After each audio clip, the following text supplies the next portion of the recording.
What a great honor to be able to introduce for the first time ever anywhere the 45th President of the United States of America, Donald J. Trump.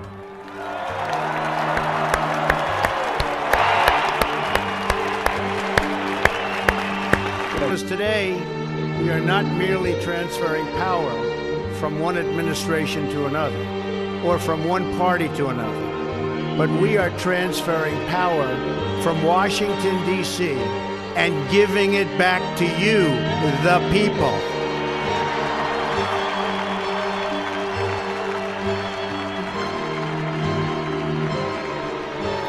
For too long, a small group in our nation's capital has reaped the rewards of government, while the people have borne the cost.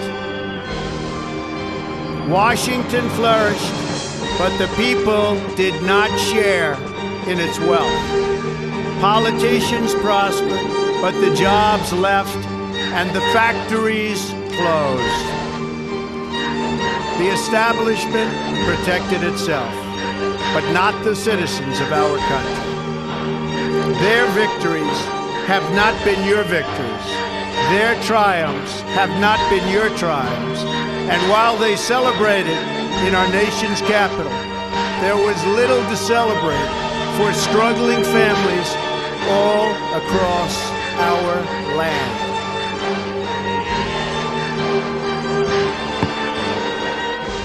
That all changes starting right here and right now, because this moment is your moment. It belongs to you. What truly matters is not which party controls our government, but whether our government is controlled by the people. Everyone is listening to you now. You came by the tens of millions to become part of a historic movement, the likes of which the world has never seen before.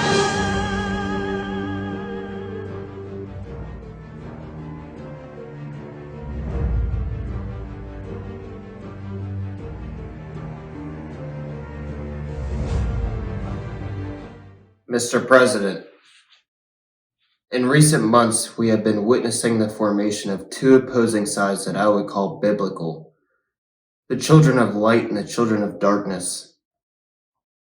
The children of light constitute the most conspicuous part of humanity, while the children of darkness represent an absolute minority, and yet the former are object to some sort of discrimination, which places them in a situation of moral inferiority with respect to their adversaries, who often hold strategic positions in government, in politics, in the economy, and in the media. In an apparently inexplicable way, the good are held hostage by the wicked and by those who help them either out of self-interest or fearfulness. These two sides, which have biblical nature, follow the clear separation between the offspring of the woman and the offspring of the serpent. On one hand, we have those who, although have 1,000 defects and weaknesses, are motivated by the desire to do good, to be honest, to raise a family, to engage in work, to give the prosperity of their homeland, to help the needy, and in obedience to the law of God, to merit the kingdom of heaven. And on the other hand, there are those who serve themselves, who do not uphold any moral principles, who want to demolish the family and the nation, to exploit workers, and to make themselves unduly wealthy, foment internal divisions and wars, and accumulate power and money. For them, the fallacious illusion of temporal well-being will one day, if they do not repent, yield the terrible fate that awaits them, far from God, and eternal damnation. In society, Mr. President, these two opposing realities coexist as enemies, just as God and Satan were eternal enemies, and it appears that the children of darkness, in which we may easily identify as a deep state, which you widely oppose, and which is fiercely waging war against you in these days, have decided to show you their cards, so to speak, by now revealing their plans. They seem so certain already of having everything under control that they have laid aside that until now, at least partially, conceal their true intentions. The investigations already underway will reveal the true responsibility of those who manage the COVID emergency, not only in the area of healthcare, but also in politics, the economy, and in the media. We will probably find out that in this colossal operation of social engineering, there are people who have decided the fate of humanity, arrogating to themselves the right to act to the will of citizens and representatives in their government of nations. We will also discover that the riots in these days were provoked by those who, seeing the virus inevitably fading and that the social alarm of the pandemic waning, necessarily had to provoke civil disturbances because they would have followed by repression, although legitimate, could be condemned as unjustified aggression against the population. The same thing is also happening in Europe, in perfect synchrony. It's quite clear that the use of street protests is instrumental in the purposes of those who would like to see someone elected in the upcoming presidential elections who embodies the goals of the deep state, who expresses those goals faithfully and with conviction. It will not be surprising that if in a few months we learn once again that hidden behind these acts of vandalism and violence, there are those who hope to profit from the disillusion of social order, so as to build a world without freedom. Although it may seem disconcerting, the opposing alignments I have described are also found in religious circles. There are faithful shepherds who care for the flock of Christ, but there are also mercenary infidels who seek to scatter the flock and hand over the sheep to be devoured by the ravenous wolves. It is not surprising to me that these mercenaries are allies of the children of darkness and hate the children of light. Just as there is a deep state, there is also a deep church that betrays its duties and forswears its proper commitments before God. Thus, the invisible enemy, whom rulers fight against in public affairs, is also fought against by good shepherds and the ecclesiastical sphere. It is a spiritual battle, which I spoke about in my appeal, which is published on May 8th. For the first time, the United States has you as president, courageously defending the right to life, who is not ashamed to denounce the persecution of Christians throughout the world, who speaks of Jesus Christ, the right of citizens to freedom of worship, your participation in the March of Life, and more recently your proclamation in the month of April as National Child Abuse Prevention Month, are actions that confirm which side you wish to fight on. And I dare to believe that both of us are on the same side in this battle, albeit with different weapons. For this reason, I believe the attack to which you were subject to after your visit to the National Shrine of St. Paul II is part of the orchestrated media narrative which seeks not to fight racism and bring social order, but to aggravate dispositions, not to bring justice, but to legitimize violence and crime, not to serve the truth, but to favor one political faction. And it is disconcerting that there are bishops, such as those who I recently denounced, who by their words prove they are aligned on the opposing side. They are subservient to the deep state, to globalism, to aligned thought, to the New World Order, which they invoke ever more frequently in the name of the universal brotherhood, which has nothing Christian about it, but which invokes the Masonic ideals of those who want to dominate the world by driving out God out of courts, out of schools, out of families, and perhaps even out of churches. The American people are mature and have now understood how much the mainstream media does not want to spread the truth, but seeks to silence and distort it, spreading the lie that is useful for purpose of their masters. However, it is important that the good, who are the majority, wake up from their sluggishness and do not accept being deceived by a minority of dishonest people with unavowable purposes. It is necessary that the good, the children of light, come together to make their voices heard.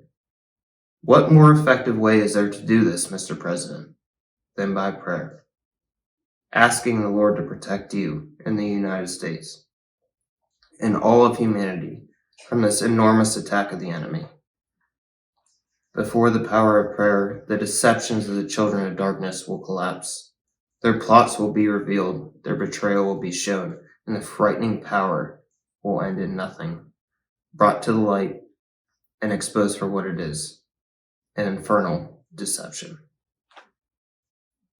Mr. President, my prayer is constantly turning to the beloved American nation, where I had the privilege and honor of being sent by Pope Benedict.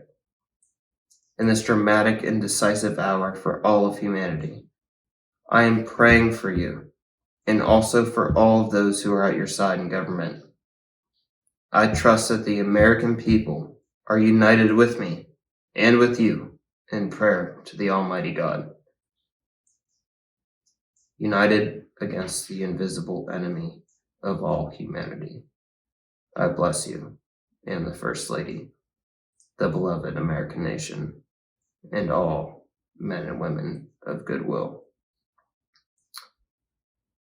Carla Maria Vigano, Archbishop. Letter to the President, June 7th, 2020.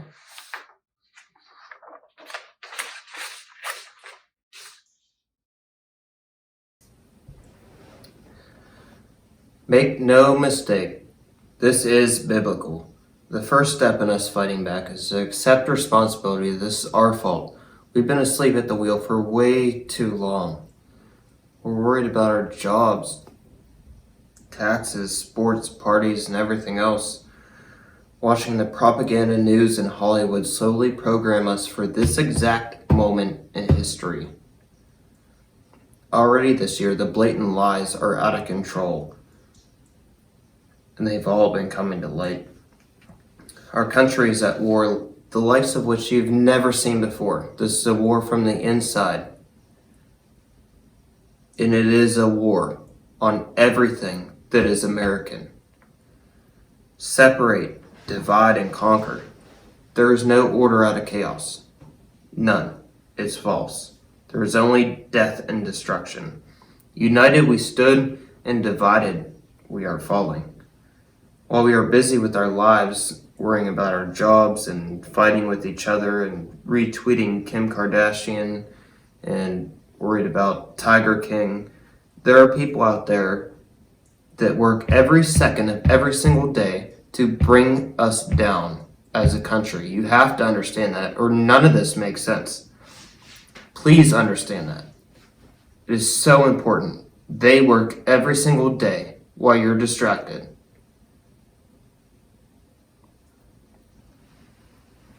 Once you start realizing this, then everything becomes clear. I have a quote for you. The individual comes face to face with a conspiracy so monstrous he cannot believe it exists.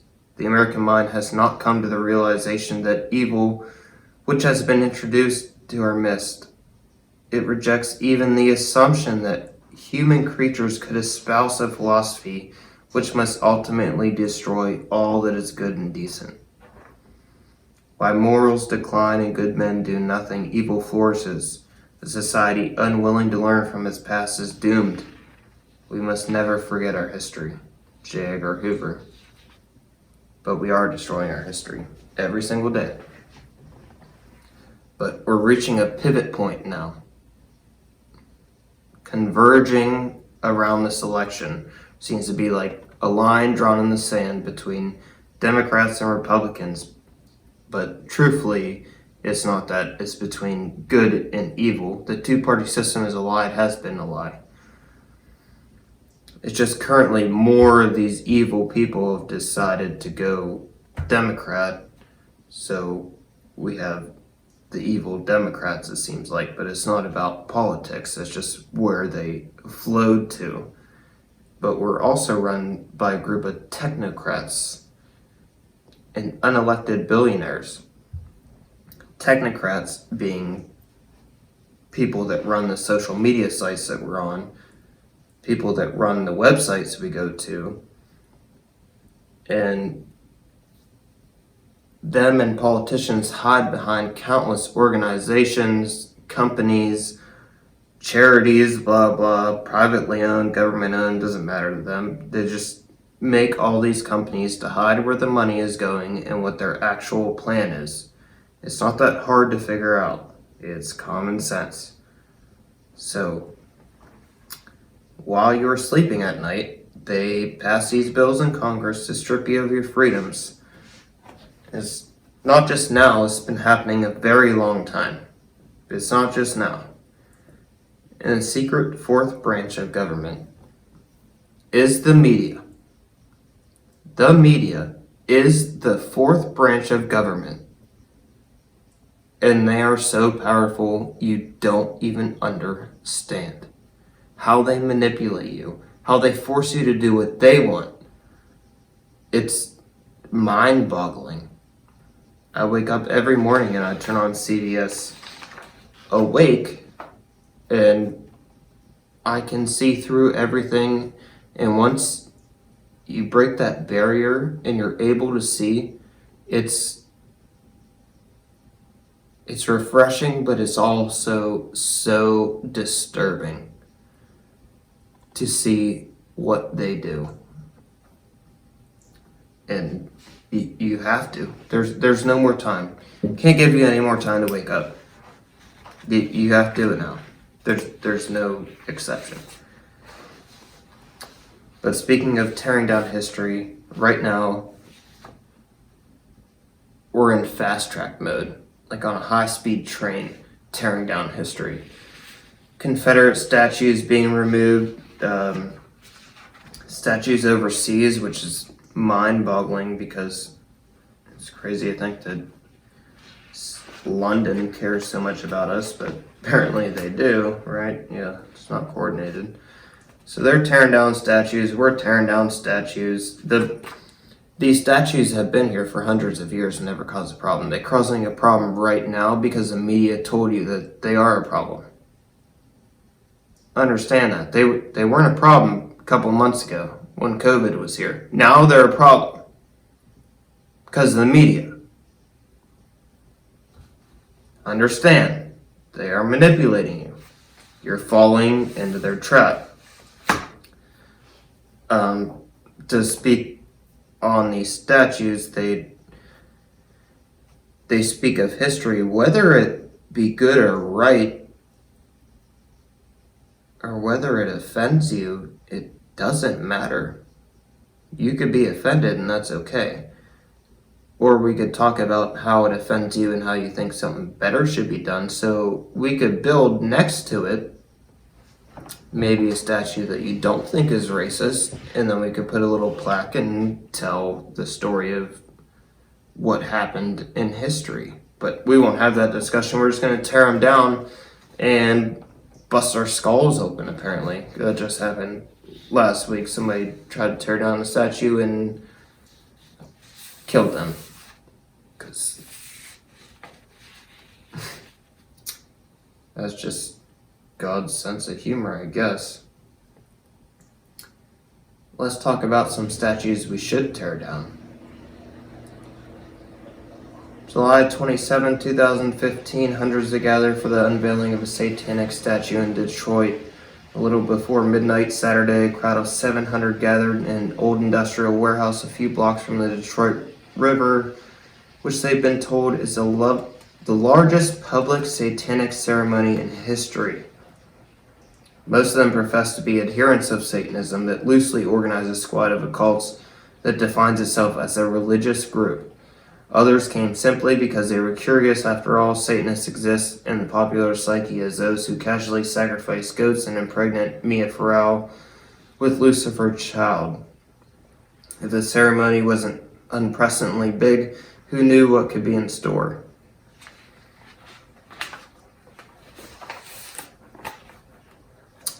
December 4th, 2018, satanic sculpture installed at Illinois State House just in time for the holidays. Just in time for the holidays, at the State House, a satanic sculpture was unveiled. It's a gift from the Chicago branch of the Satanic Temple. Thank you. Yes, thank you for that. The state of Illinois is required by the First Amendment of the United States Constitution to allow temporary public displays in the state capitol so long as these displays are not paid for by taxpayer dollars. Because they are the first floor of the Capitol, Rotunda is a public space. State officials cannot legally censor the content of speech or displays.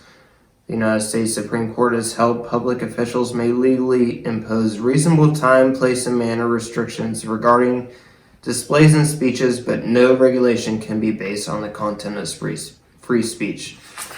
You know, care so much about free speech when it comes to satanic shit, but when it comes to honest, real stuff, seems like America has a real problem with it. So, continuing with the media here. It's so disturbing. There's so many things. But I want to touch on Drew Brees because he is completely, his whole life is ruined now. His whole life is ruined. His exact quote, I'm going to read it. I will never agree with anybody disrespecting the flag of the United States of America or our country. Let me just tell you that what I see or what I feel when the national anthem is played and when I look at the flag of the United States, I envision my two grandfathers who fought for this country during World War II, one in the Army and one in the Marine Corps, both risking their lives to protect our country and to try and make our country and this world a better place. So every time I stand with my hand over my heart, looking at that flag and singing the national anthem, that's what I think about. And in many cases, it brings me to tears, thinking about all that has been sacrificed. Not just those in the military, for that matter, those throughout the civil rights movements of the 60s, and everyone. All that is endured by so many people until this point. And is everything right now? Is everything right throughout our country right now? No, it's not. But we still have a long way to go. And I think what you do by standing there and showing you respect the flag with your hand over your heart shows unity. And it shows we are all in this together. And we can all do better, and that we are all part of the solution. Well, Drew Brees, I'm sorry, that was extremely racist of you to say that you support the flag. 2017, after the whole Kaepernick deal, says the decision to kneel on the white prior to the anthem and everyone stand up together. Number one, it shows solidarity and union for us as a team, Brees said. It pays respect to the cause of social injustice and inequality. It pays respect to the flag of the United States of America. I hope that's the way it came across today. Was paying respect for all. So, let me just say something that might upset people. Kaepernick can kneel because he's an American. Drew Brees can say that he respects the flag because he's an American.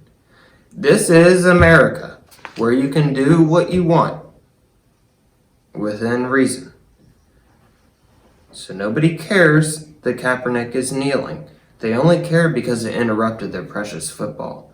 And they only care that Drew Brees has said this because the media told everyone that you should not say those things. You should not back the flag. It's quite ridiculous. So, I'm assuming, meanwhile, after that statement, he has gotten extreme death threats and probably endorsements pulled and all sorts of things. Probably phone ringing off the hook. Who can imagine being under fire like that? So, of course, him and his wife had to apologize for the statement.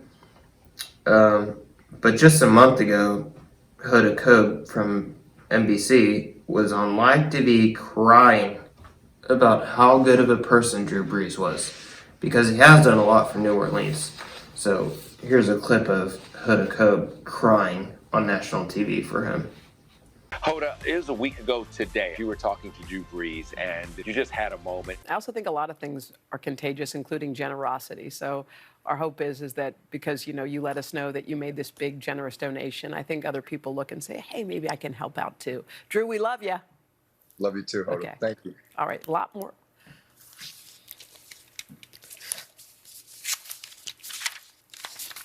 Sorry. Just watch it over and over because I loved your reaction. It was so genuine. What was going through your mind at that moment?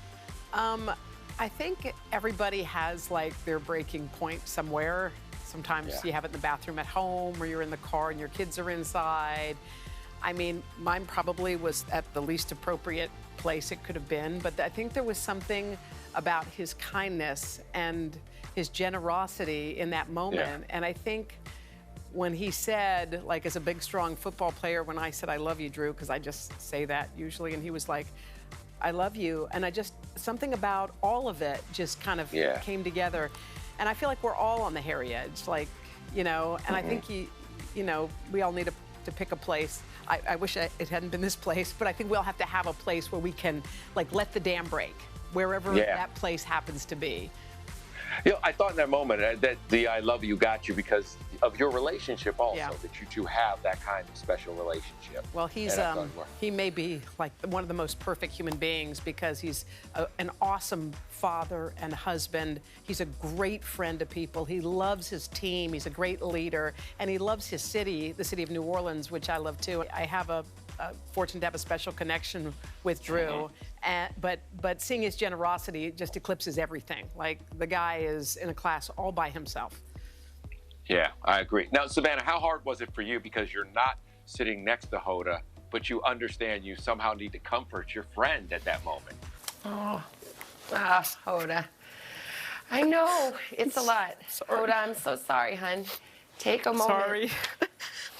It's a lot. I know where your heart is, my dear. I do. How about I read the teas? You Yes, want me please.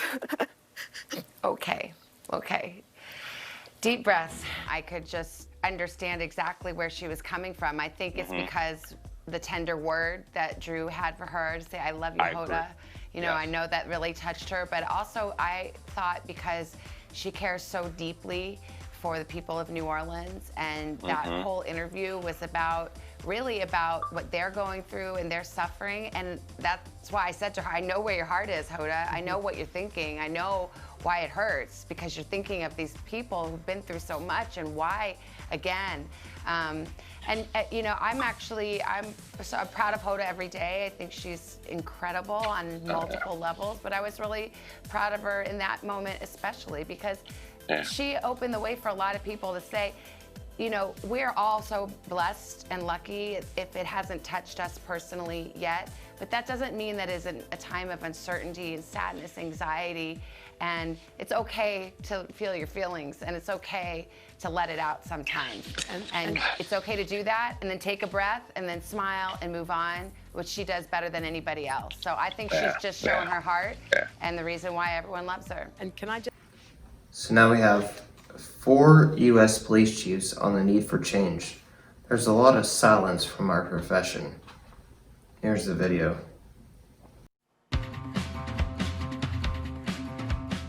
President Trump is expected to meet with members of law enforcement later today. Now, this comes after protesters flooded the streets again over the weekend, demanding an end to police brutality and the defunding of police forces.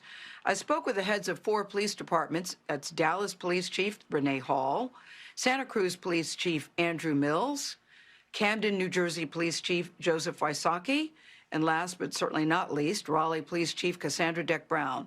So we discussed many things, including the flaws in the system and the need for change, but we started with a reaction to the video of George Floyd's death.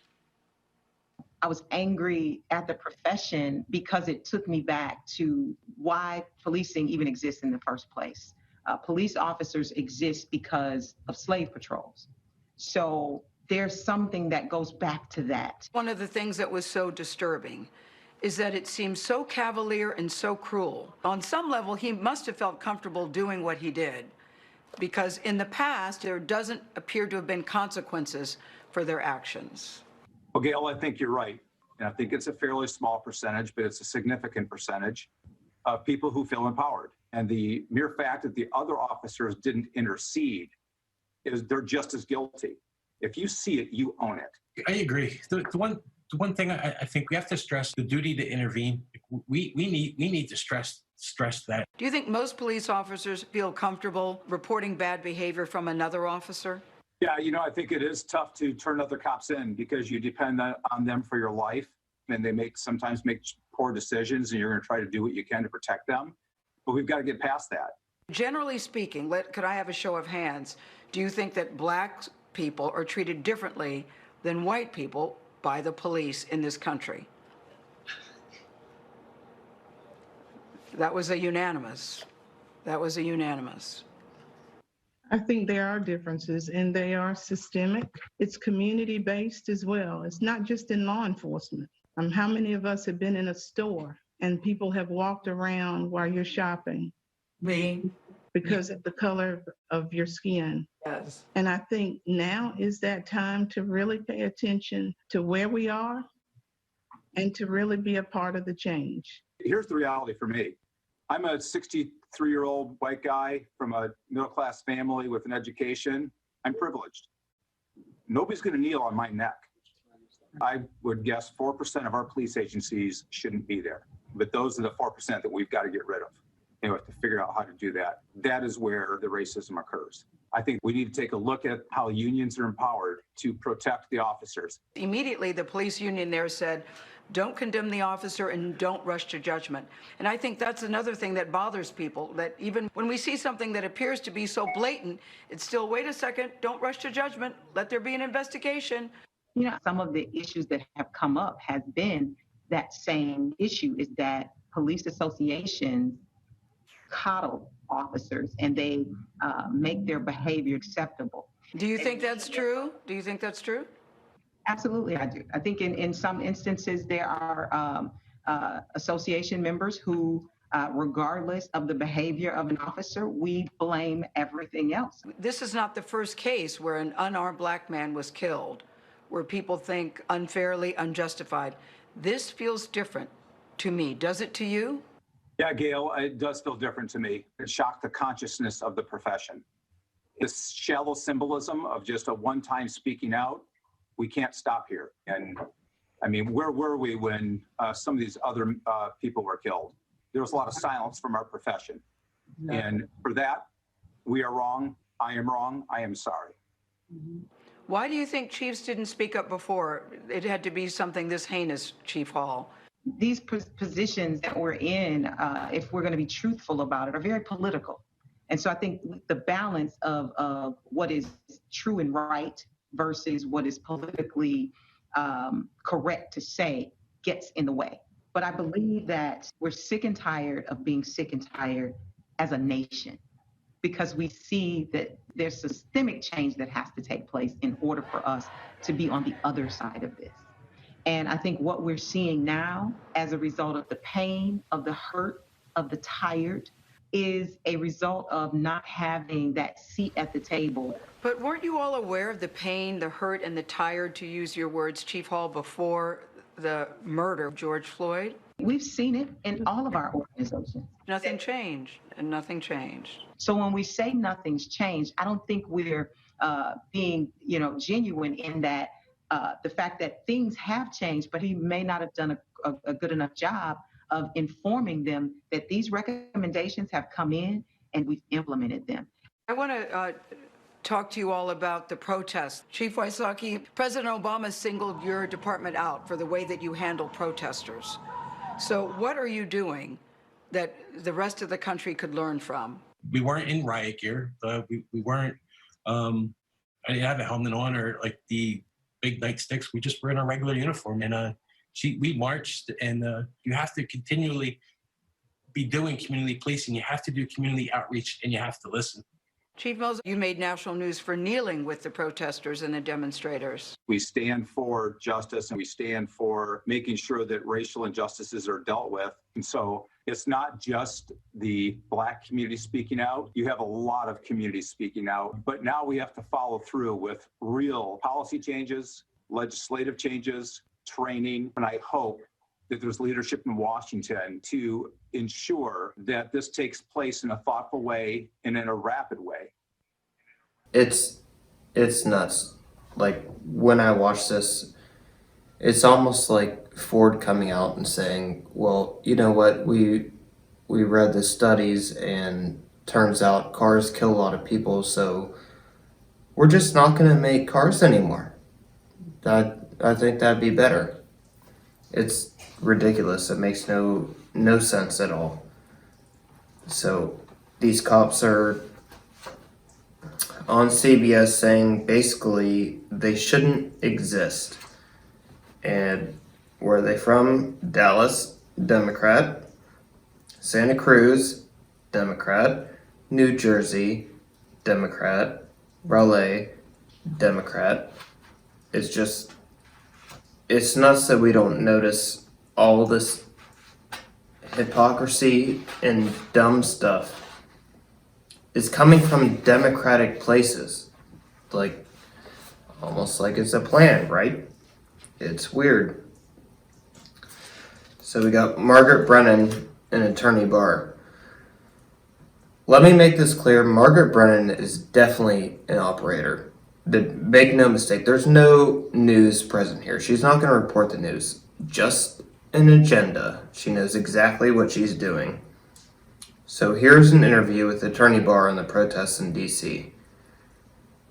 Like, she keeps repeating the lies, thinking that it's going to make them true, but that's not how it works.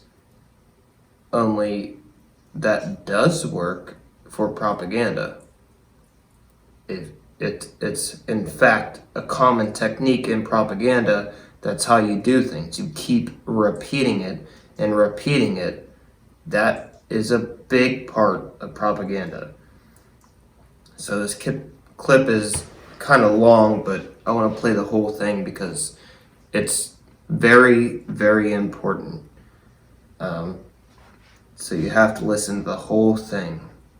Just listen to it all and watch Margaret Brennan and understand she has an agenda. This isn't news. This is programming. This isn't news.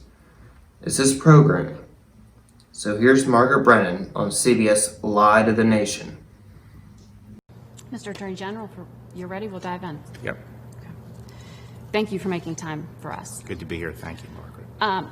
A senior administration official told our CBS's David Martin that in a meeting at the White House on Monday morning, the president demanded that 10,000 active duty troops be ordered into American streets.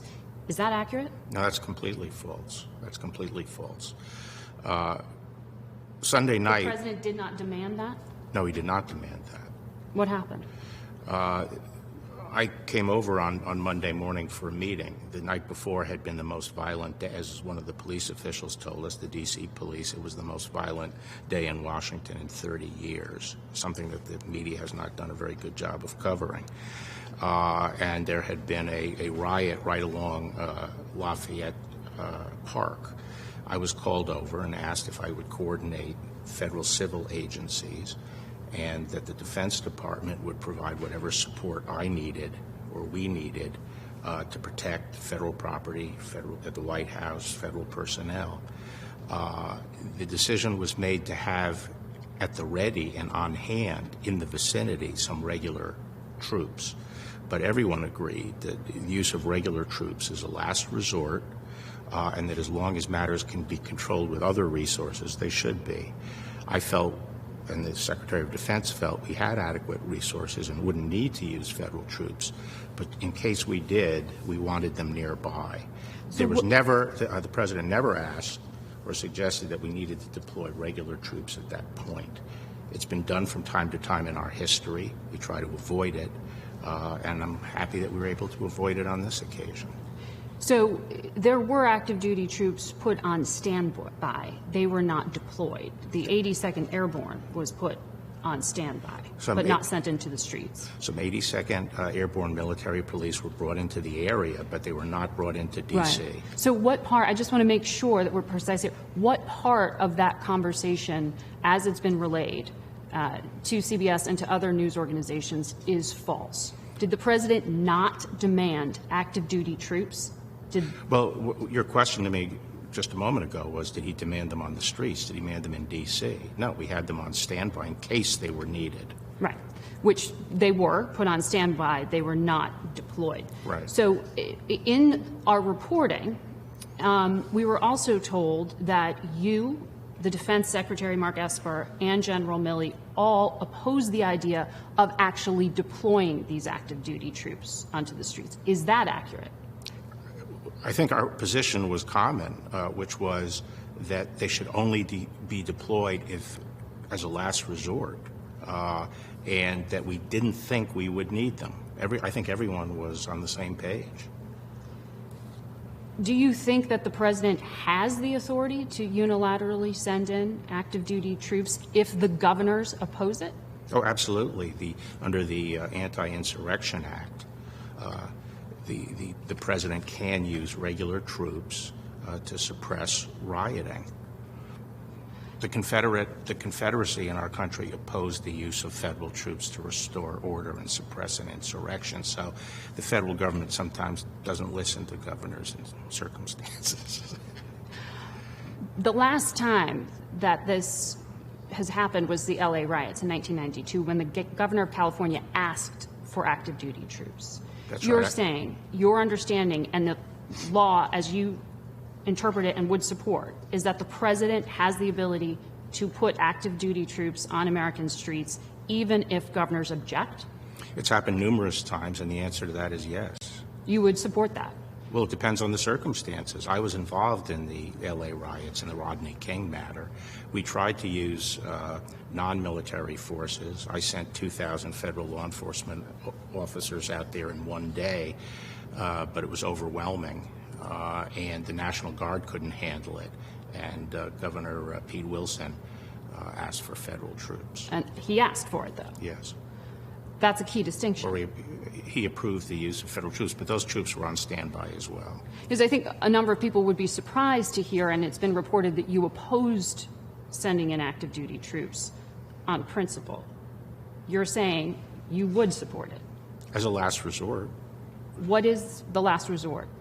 To restore law and order in a situation that is out of control and where life and property is endangered. And that's been done since the earliest days of the Republic. General Washington, the president, led the army into the field to suppress rebellion in an insurrection in Pennsylvania in the very first term of his administration. So it's been done periodically. When I was AG last time, we did it twice. We did it in the Virgin Islands. The governor opposed us at that point, but there was a complete breakdown of law and order. Lives were in danger, and we sent in 82nd Airborne Military Police along with U.S. Marshals and FBI agents.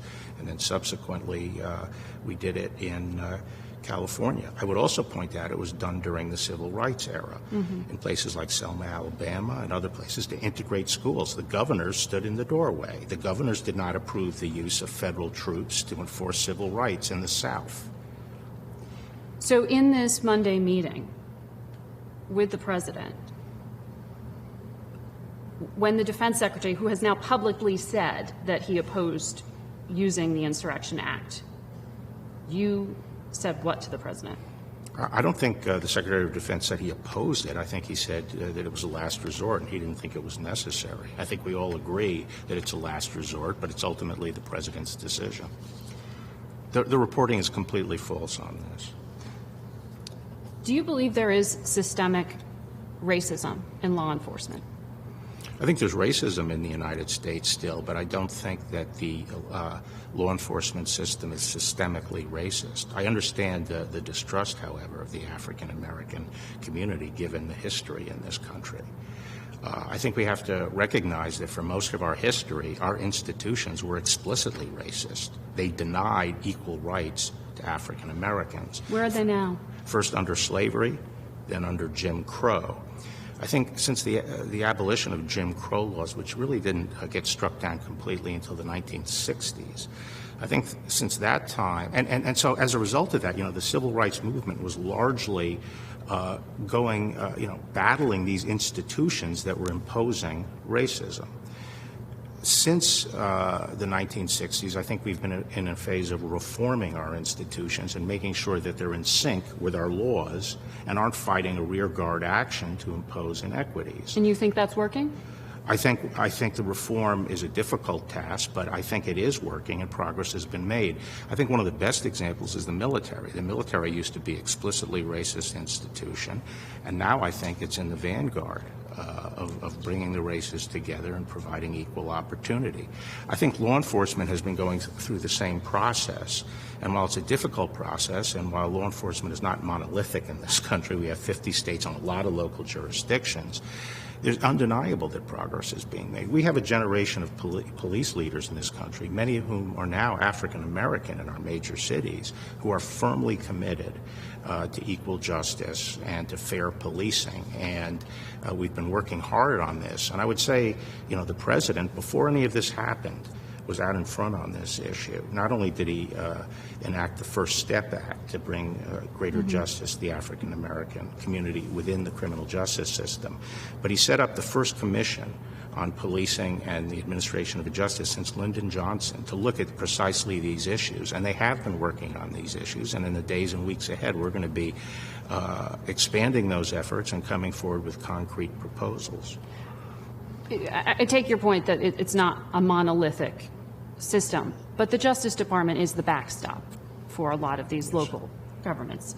When it comes to the issue of biased policing, the Trump administration's Justice Department has only opened one pattern or practice investigation into law enforcement agencies. The past 3 administrations combined had almost 70. Why hasn't this issue been a bigger priority?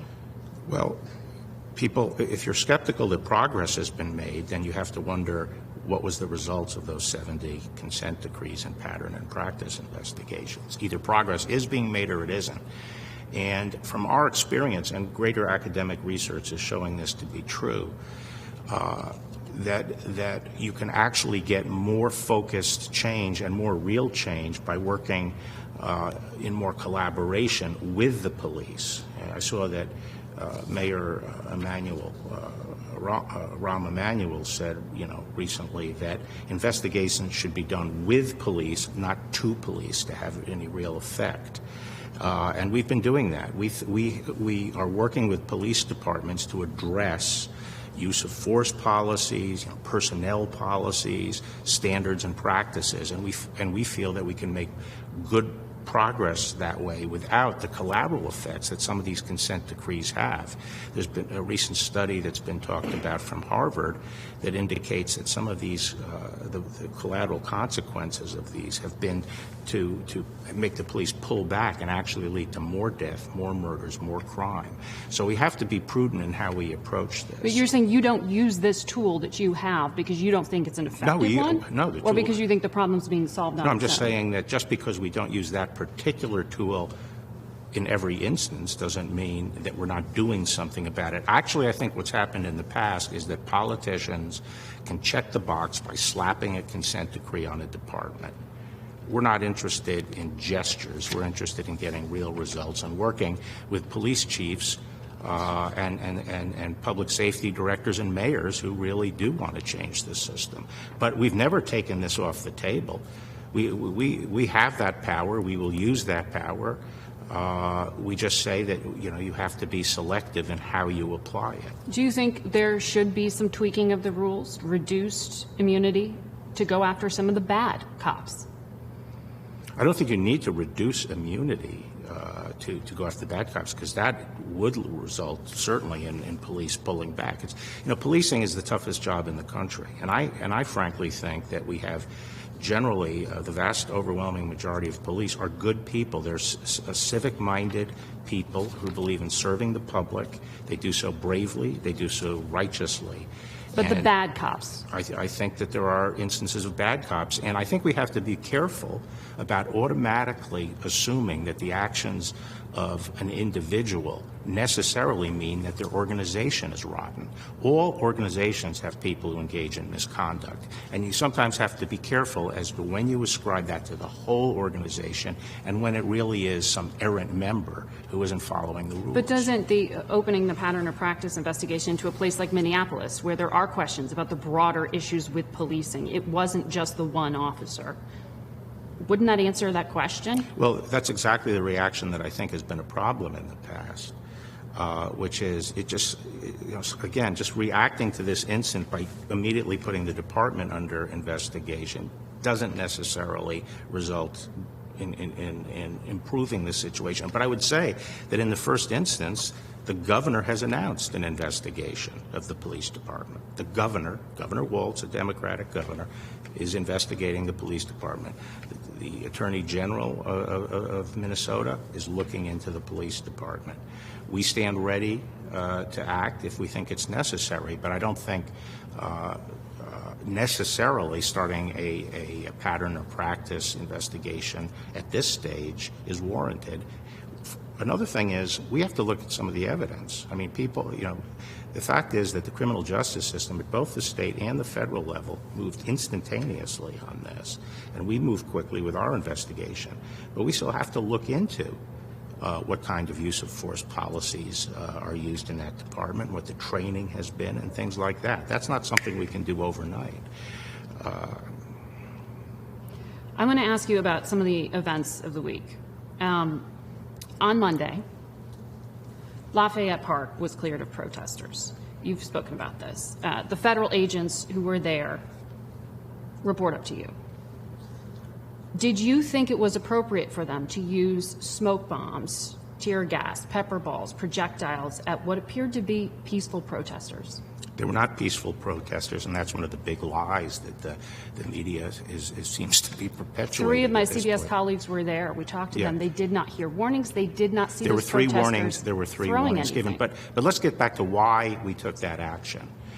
On Friday, Saturday, and Sunday, there were violent riots at Lafayette Park, where the park police were under constant attack at behind their bike rack fences. They were battling over the fences. They were trying to get entry. They were throwing bricks and an inflammable liquid at the police. 1/5 of there have been 750 officers hurt in the last week. 1/5 of those have been in Washington, D.C. Most of those have been federal officers at Lafayette Park. On Sunday, things reached a crescendo. The officers were pummeled with bricks. Crowbars were used to pry up the pavers at the park, and they were hurled at police. There were fires set in not only St. John's Church, but a historic building at Lafayette was burned down. These were things that looters did. Not looters. These were the violent rioters who were dominated Lafayette Park. But what I'm they asking broke about into is the Treasury on Monday, Department when it was a peaceful protest. Let me get to this, because this has been totally obscured by the media. They broke into the Treasury Department, and they were injuring police. That night, Sunday night, the park police prepared a plan to clear 8th Street and put a larger perimeter around the White House so they could build a more permanent fence on Lafayette. This is something you approved on Sunday night? No.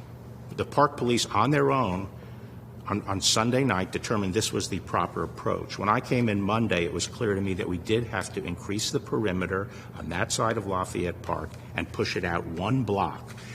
That decision was made by me in the morning. It was communicated to all the police agencies, including the Metropolitan Police, at 2 p.m. that day. The effort was to move the perimeter 1 block, and it had to be done when we had enough people in place to achieve that. And that decision, as I say, was communicated to the police at 2 p.m. The operation was run by the park police. Mm-hmm. The park police was facing what they considered to be a very rowdy and non-compliant crowd, and there were projectiles being hurled at the police. And at that point, It was not to respond. On Monday, you're saying there were projectiles. On Monday. Yes, because, they were. As I'm saying, 3 of my colleagues were there. Yeah. They did not see projectiles being thrown. I was there. When I that was happened. there. They were thrown. I saw them thrown. And you believe that what the Park Police did, using tear gas and projectiles, was appropriate? Here's what the media is missing. This was not an operation to respond to that particular crowd. It was an operation to move the perimeter 1 block. And the methods they used, you think, were appropriate? Is that When what they you're met saying? resistance, yes. They announced 3 times. They didn't move. By the way, there was no tear gas used. The tear gas was used Sunday when they had to clear 8th Street to allow the fire department to come in to save St. John's Church. That's when tear gas was used. There were chemical irritants, the Park No, there were not Police have chemical said. irritants. Pepper spray is not a chemical irritant. It's not chemical. Pepper spray, you're saying, is what was used. Pepper balls. Right. And you believe that was appropriate. I want to lay Well, this... first, the attorney, yeah, well, I think that, as I understand it, the Park Police and the Secret Service, they were the ones who carried out the movement of the crowd back 1 block. And I think they used their standard crowd control protocols. So if all of that's true, why didn't this happen at another time of day? Why did it have to happen in the middle of the day, just moments before the president gives a press conference and then walks to the area where the protesters had been standing? Why not do it in the middle of the night when the crowd thins, move the perimeter? Well, in the middle of the night, the night before, which was Sunday, the law enforcement contingent was spent. They had lost 60 officers. In fact, in order to make the movement the next day, they had to bring in Virginia police departments to supplement the units that were there. We had to build up enough people to control the situation and move it out. We were trying to do it as quickly as possible. After 2 o'clock, I heard that there was one point at which there were 300 protesters and the line could be more easily moved, but we didn't have the trained crowd control people in place to do it. And officers have to sleep. So on Sunday, it was a period where we were bringing in the required elements to do this and to back it up and to make sure if things got out of hand, we had adequate people there to deal with it. So as soon as the elements were in place, it was done. It was handled by the Park Police officer, the tactical commander, and it was carried out as soon as they felt they could. What you're describing is just a confluence of events and coincidental timing. But No. what I want to show you is what a lot of people at home who are watching this on television saw and their perception of events. I want you to see what the public at home saw. President of law and order and an ally of all peaceful protesters. But in recent days, our nation has been gripped by professional anarchists, violent mobs, arsonists, looters, criminals, rioters, Antifa, and others. A number of state and local governments. So while the president is saying that he appreciates peaceful protest, Innocent people have been savagely beaten. around the same time, Like the young man in Well, Dallas. This 6 minutes crowd. difference, I Right. noticed. Yeah. around the same time, woman in upstate New York. the area is being cleared of what appear to be peaceful protesters using some force. And after the speech is finished, the president then walks out of the White House to the same area where the protesters had been and stands for a photo op in front of the church where the protesters had been. These events look very connected to people at home.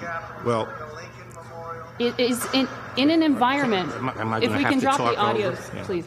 In an environment where the broader debate is about heavy-handed use of force and law enforcement, was that the right message for Americans to be receiving? well, the message is sometimes communicated by the media. I didn't see any video being played on the media of what was happening Friday, Saturday, and Sunday. But this all I confluence of events- heard was comments about how peaceful the protesters were. I didn't hear about the fact that there were 150 law enforcement officers injured and many taken to the hospital with concussions.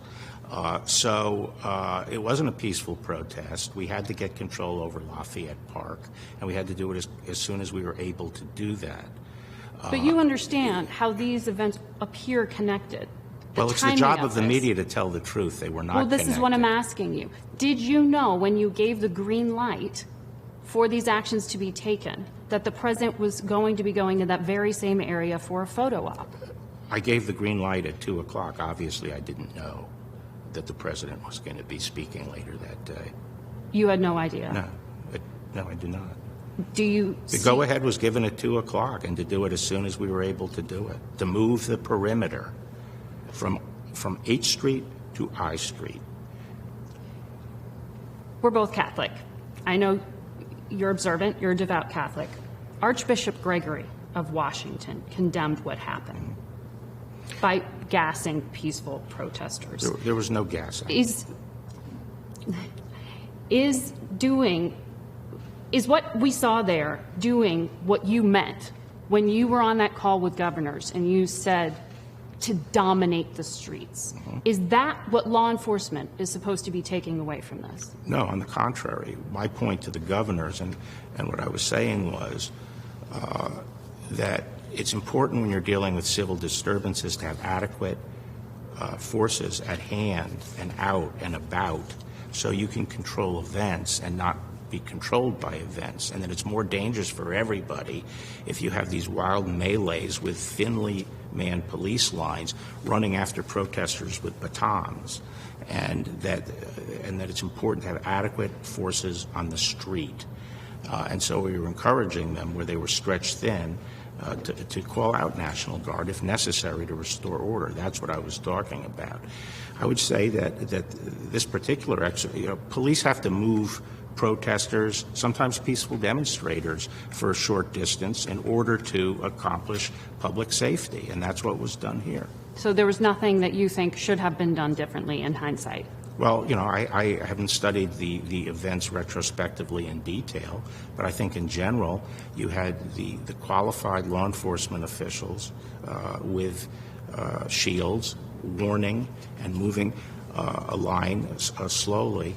They had mounted officers moving slowly, directing people to move, and most people complied. There was a small group that hung back and wrestled with the police officers, trying to tear their shields from them, in one case struggling to get one of the police officers' guns. And those people were subdued. All right. Mr. Attorney General, we have more questions for you, but I'm told we're out of time. Thank you. So somehow the media switched through all this to labeling every single occurrence of all this to being a peaceful protest, which is crazy because they started off reporting everything and then it just slowly changed. Everything's peaceful now. There's nothing going on, nothing to be seen, even though Seattle was just taken over by Antifa. Literally, they have a whole new country proclaimed. I'm not even going to touch on it because you have to look up the whole thing. It's absolutely ridiculous. And if you want real info on that, in Antifa, you need to watch Project Veritas. Very important you watch Project Veritas. Anyways, Barr, if you don't know, is with Durham investigating the false Russia probe into Trump and the first attempt to remove Trump from the presidency. This is the first one. There's going to be multiple, and we're in the process of the second attempt to remove him from office. And you can already see that it's happening. They don't want this to happen because people will go to jail. People will go to jail because it's illegal what they're doing. So Barr spoke out against the mainstream media that you can't do that. It has consequences. So they need to remove Barr along with the president because he stands with them, and nothing is going to stop until they do this. It's going to be a coup.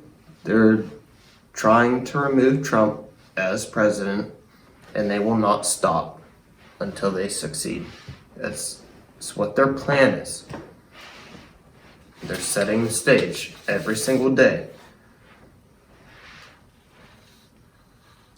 So there's more than 1,250 ex-DOJ officials call for internal investigation into Barr's role in clearing protesters. You just see in the clip, they continually lie. And when they're called out, they just keep pushing the lie, because that's going to make it true. Not in real life, just in propaganda. That's the only way it works, is in propaganda. And you people that watch CNN and CBS are falling for it. Every single day, they just keep pushing the same stuff. This is all a plan to bring down the president. And we just had multiple ex-military speak out against Trump, which is borderline treason. I mean, Trump is the president of the United States, commander-in-chief, and these are military personnel saying they don't agree with their boss. This isn't Costco. This is the United States military saying that they aren't going to agree with the president's decision. Their boss is in subordination. This is rights to be fired. And you can disagree with that, but you can be an ex-military and disagree with it. Not acting. It's borderline treason. It's borderline treason to speak out against the president that you serve, that is your boss, that you took an oath to listen to. You have to understand these people get in these positions and they wait because they're operatives. So they wait until an opportune moment and then they do what they're told. What are the chances that all these military people spoke out at the same exact time, back to back to back, within the same week? This isn't the end, this is only the beginning. I mean, there are articles posted way back when that Trump is unfit for office, and this is going to be the new story, aka narrative. Narrative gets thrown around a lot. It's a story, a fiction, a fantasy. It's a story. And they're going to feed it to you on a 24-hour loop. And guess what? You're probably going to believe it. And that is what the problem is. If we don't wake up from this slumber that we've been in, it's going to be the end of America. And I don't think many people realize what that exactly is going to look like. I don't even know exactly what that's going to look like, but I can promise you it's not going to be well. There's a reason that so many people want to come to this country. There's a reason for that. Because we are inherently good. Despite what the mainstream media tells you, we are good, and people want to come here for a reason.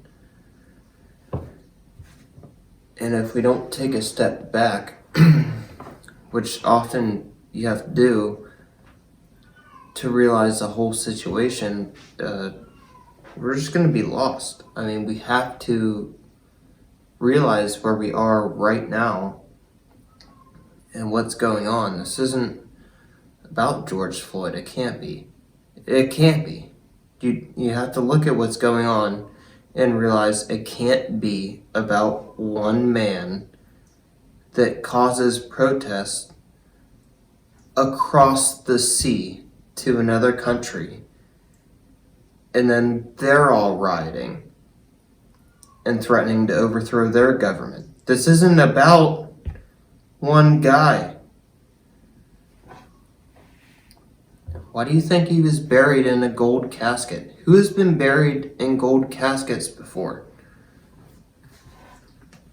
I had this piece, I don't think I can find it.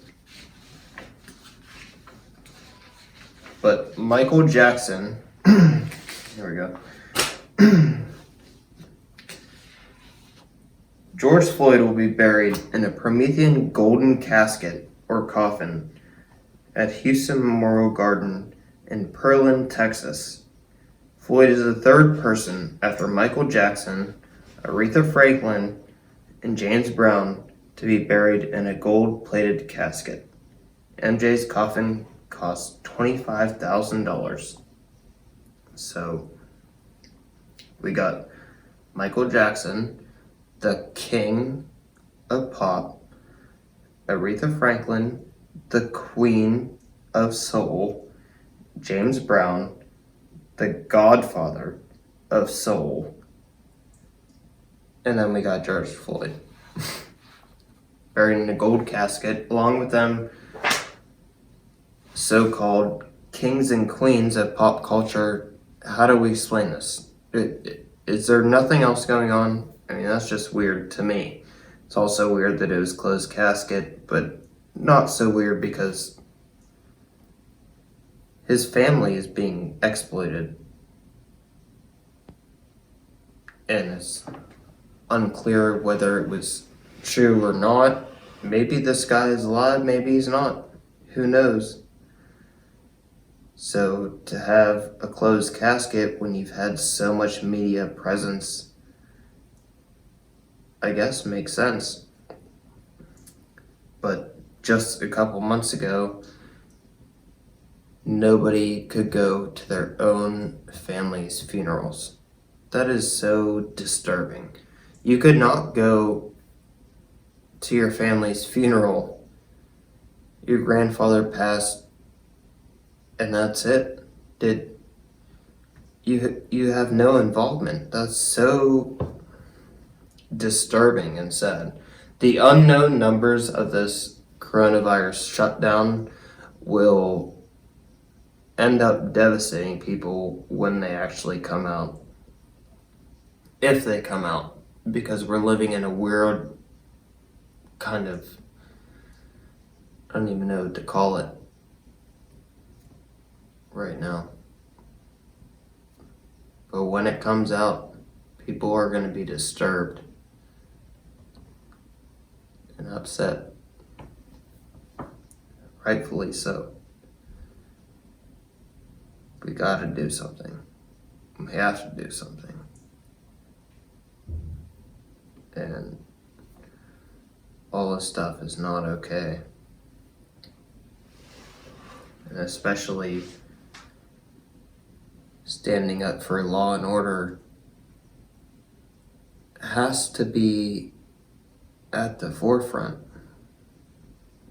Like I said, this is not Costco. This isn't a disgruntled employee speaking out against their boss. This is military officials acting duty, speaking out against their boss, which is the President of the United States.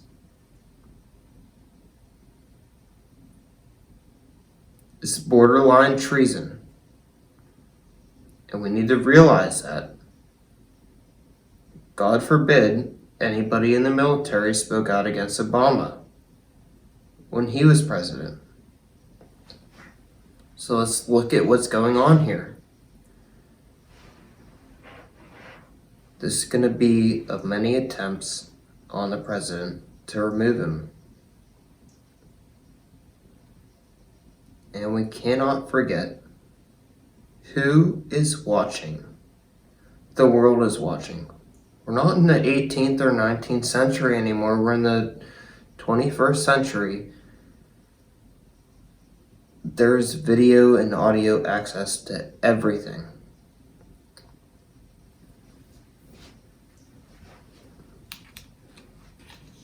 Our president is definitely in danger. and we need to do something.